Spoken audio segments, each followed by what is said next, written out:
मधुकैटभ विध्वंसी विधात्री वरदे नमः। रूपं देहि जयं देहि यशो देहि दिशो जहि। महिषासुरनिर्णाशि भक्तानां सुखदे नमः।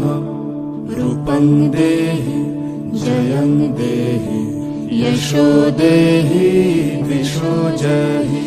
धूम्रनेत्र वधे देवी धर्म कामार्थदायिनी।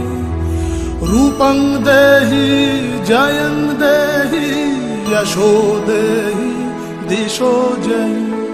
रक्तबीज वधे